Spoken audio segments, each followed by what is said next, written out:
సాంబా ఇక కేసీఆర్ పాలనలో చూసినట్టయితే రైతు బంధు పథకం విజయవంతంగా అమలైంది. కానీ రేవంత్ రెడ్డి మాటిచ్చిన రైతు భరోసా ఇంకా ప్రారంభమే కాలేదు. సో పెట్టుబడి సాయం లేకపోవడం కూడా వ్యవసాయ రంగంపై పెను ప్రభావం చూపుతుందనుకోవచ్చా? చాలా పెద్ద ఎత్తున ప్రభావం చూపుతుంది సునీత. ఎందుకంటే రైతులకు తొలకరి నాటికి చేతిలో డబ్బులుంటే 4 విత్తనాలు వేసి ఖచ్చితంగా వ్యవసాయాన్ని ప్రారంభిస్తారు. ఆ పరిస్థితిని కేసీఆర్ గుర్తించారు కాబట్టి రైతు బంధు పేరుతోని ఒక 5,000 రూపాయలు ఎకరానికి ఇచ్చేటువంటి ప్రయత్నం చేశారు. కానీ ఇవాళ ఆ పథకంకి బహుశా దాంట్లో కోతలు పెట్టాలని ప్రభుత్వం భావిస్తుంది కావచ్చు. ఎందుకంటే రైతుల నుంచి వస్తున్నటువంటి అనుమానాలు ఏంటంటే ఇవ్వాలనేటువంటి మనసుంటే ఏ రకంగా ఇవ్వచ్చు, ఎగ్గొట్టాలనుకున్నప్పుడే నిబంధనలు గుర్తుకొస్తాయి, కొర్రీలు గుర్తుకొస్తాయి, సాగు భూమికి ఇస్తామంటారు, 10 ఎకరాలకు ఇస్తామంటారు అనేటువంటి చెప్తా ఉన్నారు. కాబట్టి ఈ ప్రభుత్వానికి, కొత్తగా వచ్చినటువంటి కాంగ్రెస్ ప్రభుత్వానికి ఇచ్చేటువంటి ఆలోచన లేదనేటువంటిది రైతుల నుంచి వస్తున్నటువంటి ఒక అనుమానం. ఈ అనుమానానికి తగ్గట్టుగానే రాష్ట్ర ప్రభుత్వం కూడా వ్యవహారం చేస్తుంది. గడిచిన 6-7 నెలలుగా రైతు భరోసాకు సంబంధించినటువంటి కసరత్తు చేస్తున్నారు. మనది బహుశా ఇంకో 2-3 ఏళ్ల తర్వాత ఫైనల్ అవుతుందా, లేకపోతే ఈ వచ్చే యాసంగి సీజన్ నాటికైనా పూర్తి చేస్తారనేది భగవంతుడికి తెలియాల్సినటువంటి పరిస్థితి కనిపిస్తుంది. కానీ రైతుల లోకంలో మాత్రం చాలా తీవ్రమైనటువంటి నిరాశ, నిస్పృహలు అలుముకున్నాయి. ఎందుకంటే కష్టపడి పంట సాగు చేస్తే కనీసం పంట నష్టం అయిపోతే కూడా ఇచ్చేటువంటి పరిస్థితి లేదు. పంట సాగు చేసుకుందామంటే పంట సాగుకు అయ్యేటువంటి పెట్టుబడి సాయం అందించేటువంటి దృష్టి లేదు.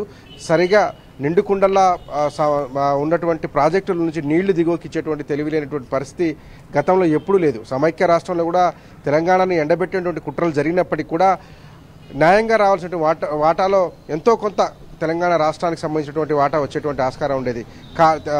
ఖమ్మం జిల్లాకు సాగర్ ఎడమ కాలం నీళ్ళు వచ్చేటువంటి పరిస్థితులు ఉండేవి. కానీ స్వరాష్ట్రంలో సొంత ప్రభుత్వాలు కొలువు తీరి ఉన్నటువంటి నేపథ్యంలో కూడా పంటలు ఎండిపోవటం, ఉన్న పంటలకు సాయం అందించేటువంటి తెలివి లేకపోవడం, ఇప్పటికి కూడా చాలా ప్రాంతాలలో మొన్న వరదల దాటికి కూలిపోయినటువంటి కరెంటు లైన్లు పునరుద్ధరించక ఇప్పటికీ అక్కడ అవసరమైతే బోర్ల ద్వారానో లేకపోతే ఎక్కడ దగ్గరలో ఉన్నటువంటి వాగుల నుంచి నీటిని లిఫ్ట్ చేసుకుందామంటే కూడా అవకాశం లేకుండా రైతులను ఏడుపు ఒకటే తక్కువ, రైతులను గోసపుచ్చుకుంటుంది ఈ ప్రభుత్వం అని చెప్పి రైతాంగం అంతా కూడా వలవల ఏడుస్తున్నటువంటి పరిస్థితి కనిపిస్తుంది.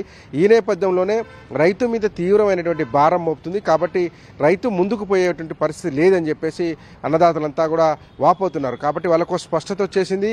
గడిచిన 9 సంవత్సరాలు, 9.5 సంవత్సరాలు వేరు, ఈ 10 నెలల పాలన వేరు. మనం ఇప్పుడు అప్రమత్తంగా ఉండాలి అనేటువంటిది రైతాంగానికి ఒక హెచ్చరిక లాంటి పదం అయితే తెలిసిపోయింది. ఎందుకంటే గడిచిన 2 పంటలు ఇప్పుడు వీళ్ళు వచ్చిన తర్వాత యాసంగి, అట్లాగే మొన్న వానాకాలానికి సంబంధించినటువంటి పంటల్లో ఇప్పటివరకు పూర్తి స్థాయిలో రైతు బంధు కానీ, పోయిన కేసీఆర్ ఇచ్చినటువంటి రైతు బంధు కానీ, వెళ్ళిస్తానటువంటి రైతు భరోసా కానీ అతిగతి లేనటువంటి పరిస్థితులలో వ్యవసాయం ఎట్లా ముందుకు పోతుంది అనేటువంటిది ఒక వాళ్ళని పీడిస్తున్నటువంటి ప్రశ్న. రైతాంగం అంతా కూడా ఒక బాధలో, ఒక ఆలోచనలో ఉన్నటువంటి పరిస్థితి కనిపిస్తుంది. ఇంకా 4 ఏళ్ళు ఎట్లా గడుస్తుంది ఈ ప్రభుత్వం అనేటువంటి ఆందోళన రైతుల్లో కనపడతా ఉంది. కాబట్టి ముందుకు పోవాలి. రైతులు ఎంతో కొంత సాగు భూమి, ఆల్రెడీ ఉన్నటువంటి సాగు భూమిని ఎంతో కొంత దాన్ని సాగులోకి తీసుకురావాలంటే కనుక ప్రభుత్వం వైపు నుంచి ఇవ్వాల్సినటువంటి మౌలికమైనటువంటి సపోర్ట్ దక్కాల్సినటువంటి ఆస్కారం ఉంటుంది. అది దక్కకపోవటము, రైతులకు భరోసా అందకపోవటము, రైతుకు మేము ఉన్నాము అనేటువంటి భరోసాని ప్రభుత్వం ఇవ్వకపోవటము, రైతుకి ప్రభుత్వానికి మధ్య వారధి లేకపోవడం అనేటువంటి కారణాలు కూడా ఇవాళ సాగు విస్తీర్ణం పడిపోవడానికి కావచ్చు, రైతుల్లో ఉన్నటువంటి గందరగోళానికి కారణం కావచ్చు. ఇప్పటి వరకు గడిచిన 2 నెలల కాలంలో ఆగస్టు 15వ తేదీన 3 విడతలు పూర్తి అయిపోయినాయని చెప్పినటువంటి రుణమాఫీకి సంబంధించి ఇప్పటి వరకు కొర్రీలు పూర్తి కాలే. 2 లక్షల పైన ఉన్నటువంటి రుణాలలో 10% కూడా ఇప్పటి వరకు రుణమాఫీ కానటువంటి పరిస్థితి కనపడుతుంది. ఎందుకు కాలేదు అనేటువంటి ప్రశ్నకు సమాధానం చెప్పేటువంటి నాదుడే ఈ రాష్ట్రంలో కరువైనాడు సునీత. కాబట్టి రైతు ఇక తనను తాను నమ్ముకోవడం తప్ప ఈ ప్రభుత్వం మీద భరోసా వేసేటువంటి పరిస్థితి ఖమ్మం జిల్లాలో కనపట్లేదని రైతాంగం ముక్త కంఠంతో చెప్తోంది సునీత.